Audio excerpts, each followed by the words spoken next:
Donc corrigeons l'exercice 6, donc la première question. Donc il faut placer les 4 points dans un repère, ok, donc on va faire un beau repère, hop. Donc là j'ai pris un papier quadrillage, ça sera plus simple. Ok, donc 0, 1, 1, voilà. Alors, point 4, le point A a pour coordonnées moins 4, moins 3. Donc moins 4, moins 3, ça va nous donner notre point A. Le point B a pour coordonnées 3, moins 4.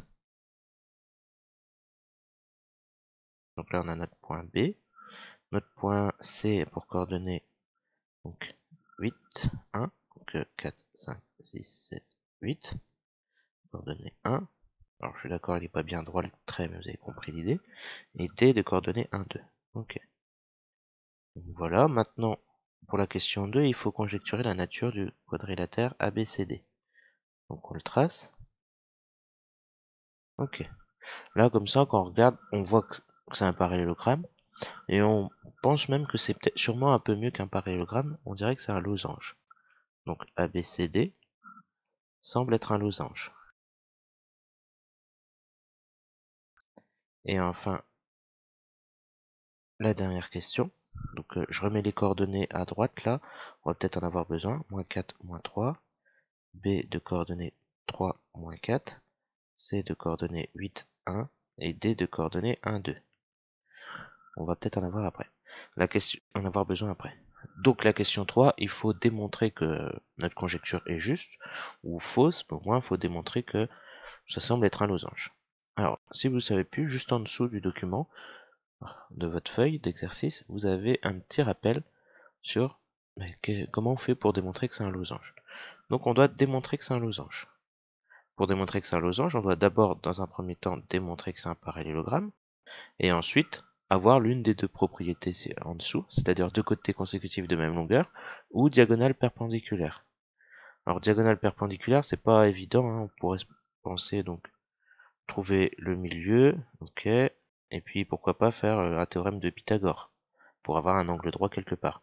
Sauf que le théorème de Pythagore vous demande de calculer trois longueurs, c'est peut-être un peu long, on va voir. Sinon, deux côtés consécutifs de même longueur. Ah, ça me plaît mieux, parce que deux côtés consécutifs, donc ça pourrait être par exemple AD, pourquoi pas, et DC.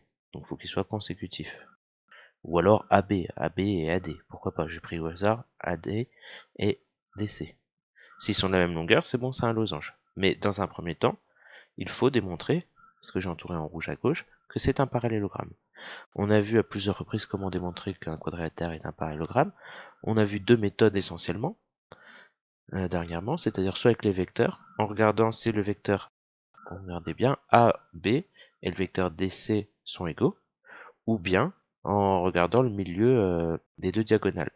Étant donné que le milieu c'est dans ce chapitre-là, les vecteurs c'était dans un autre chapitre, on va s'exercer sur le milieu.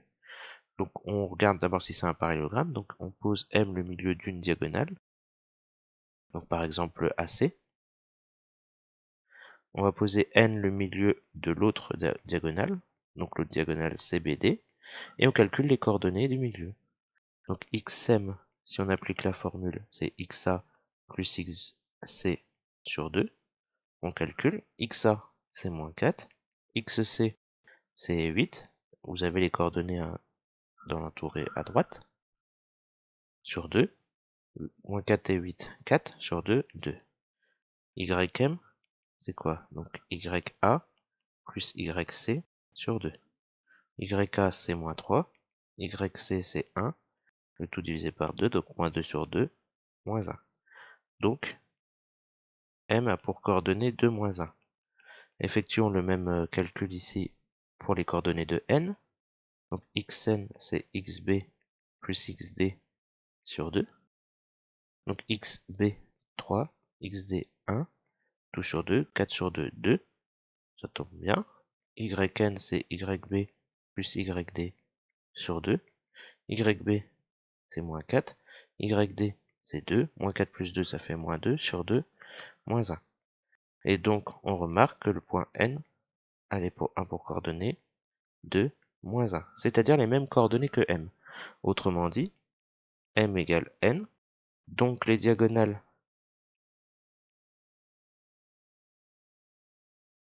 AC et BD se coupent en leur milieu.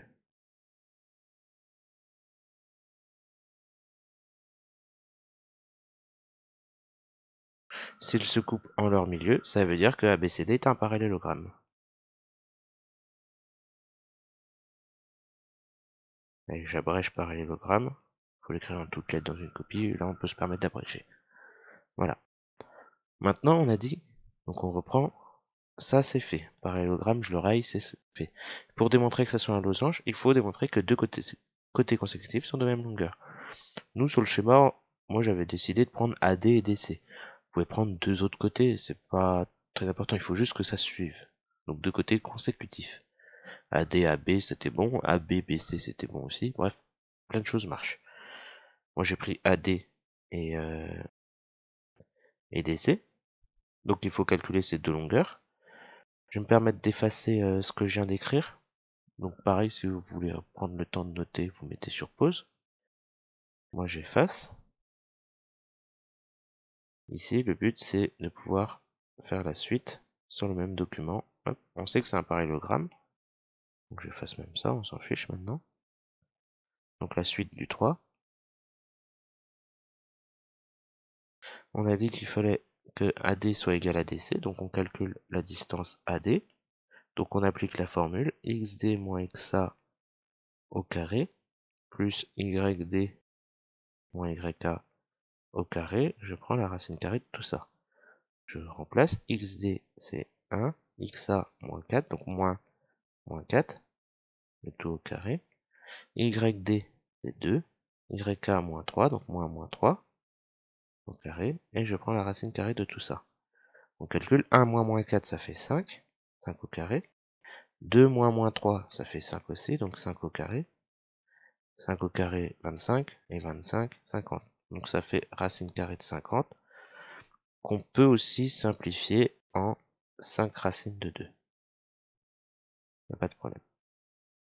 Calculons DC maintenant. Donc on applique la formule xc moins xd au carré plus yc moins yd au carré. Et je prends la racine carrée de tout ça.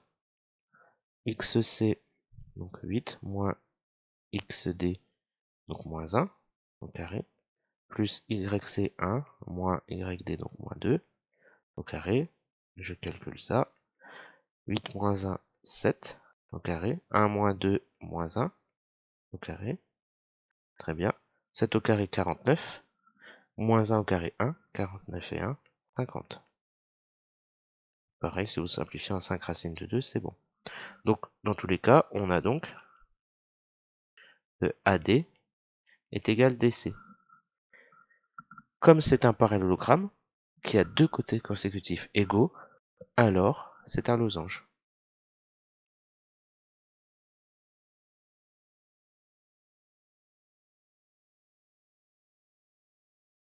Donc je mets le raisonnement entre parenthèses. Hein.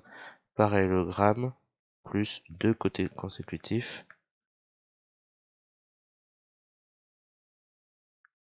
de même longueur. Ça c'est pourquoi on peut affirmer ça. Parce qu'on a démontré dans un premier temps que c'était un parallélogramme. Donc voilà. Donc j'ai même pas de S de même longueur. Hop. Voilà. Voilà. J'espère que c'est compris. C'est pas très compliqué, mais il faut y aller progressivement. Parallélogramme, donc les diagonales qui se coupent en leur milieu par exemple, et deux côtés consécutifs de la longueur, donc on calcule la longueur de deux côtés et il n'y a aucun problème.